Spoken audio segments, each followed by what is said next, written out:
We watch him come around the corner and mount the steps. He does not look at us. "You ready?" he says. "If you're hitched up," I say. "Wait." He stops, looking at Pa Vernon spits, without moving. He spits with decorous and deliberate precision into the pocked dust below the porch. Pa rubs his hands slowly on his knees. He is gazing out beyond the crest of the bluff, out across the land. Jewel watches him a moment.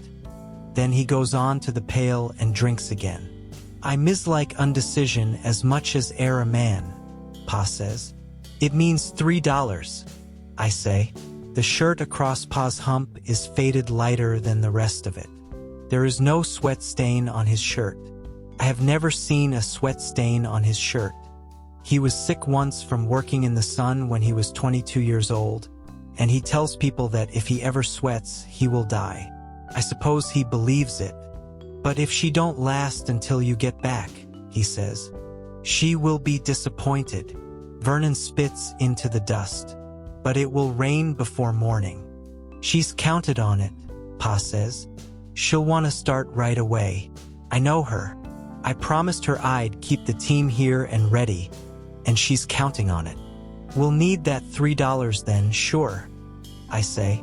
He gazes out over the land, rubbing his hands on his knees. Since he lost his teeth, his mouth collapses in slow repetition when he dips. The stubble gives his lower face that appearance that old dogs have. "You'd better make up your mind soon, so we can get there and get a load on before dark," I say. "Ma ain't that sick," Jewel says. "Shut up, Darl." "That's right," Vernon says. "She seems more like herself today than she has in a week. Time you and Jewel get back, she'll be setting up." "You ought to know," Jewel says. "You've been here often enough looking at her. You or your folks." Vernon looks at him. Jewel's eyes look like pale wood in his high-blooded face.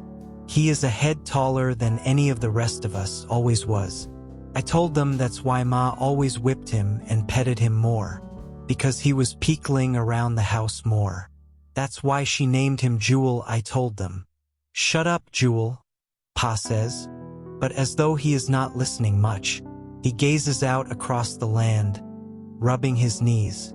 "You could borrow the loan of Vernon's team and we could catch up with you," I say, "if she didn't wait for us." "Ah, shut your goddamn mouth," Jewel says. "She'll want to go in orn," Pa says. He rubs his knees. "Don't e'er a man mislike it more. It's laying there watching Cash whittle on that dam," Jewel says. He says it harshly, savagely, but he does not say the word. Like a little boy in the dark to flail his courage and suddenly aghast into silence by his own noise.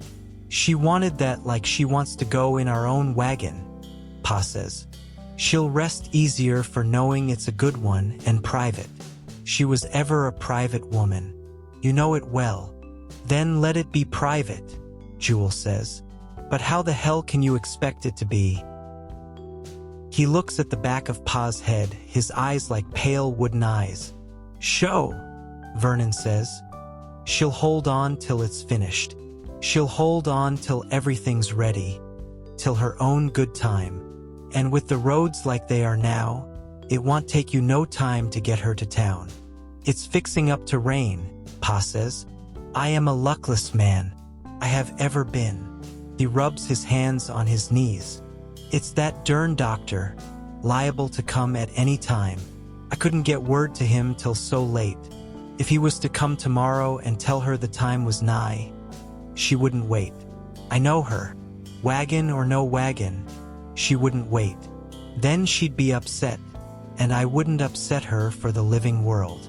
With that family burying ground in Jefferson and them of her blood waiting for her there, she'll be impatient.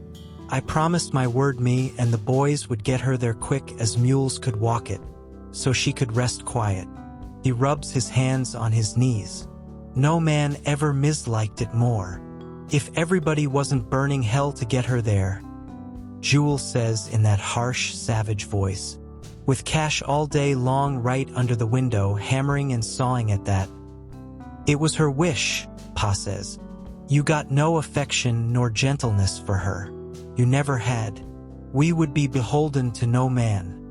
He says, me and her, we have never yet been, and she will rest quieter for knowing it, and that it was her own blood sawed out the boards and drove the nails. She was ever one to clean up after herself.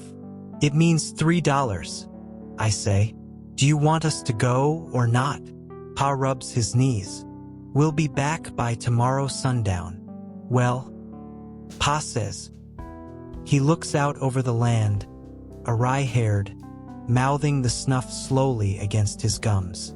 Come on, Jewel says. He goes down the steps. Vernon spits neatly into the dust.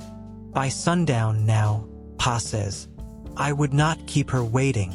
Jewel glances back. Then he goes on around the house. I enter the hall, hearing the voices before I reach the door. Tilting a little down the hill as our house does, a breeze draws through the hall all the time, upslanting. A feather dropped near the front door will rise and brush along the ceiling, slanting backward until it reaches the downturning current at the back door. So with voices. As you enter the hall, they sound as though they were speaking out of the air about your head.